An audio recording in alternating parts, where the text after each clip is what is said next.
Hello tubers, Mezcal here. Here is Disposal Creek. The vision has been realised.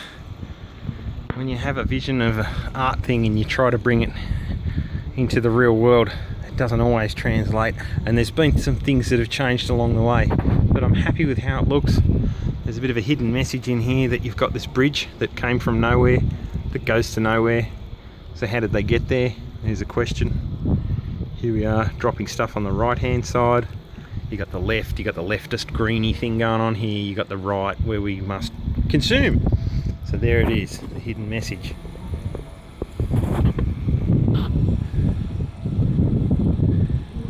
There's a fogger hidden down in here.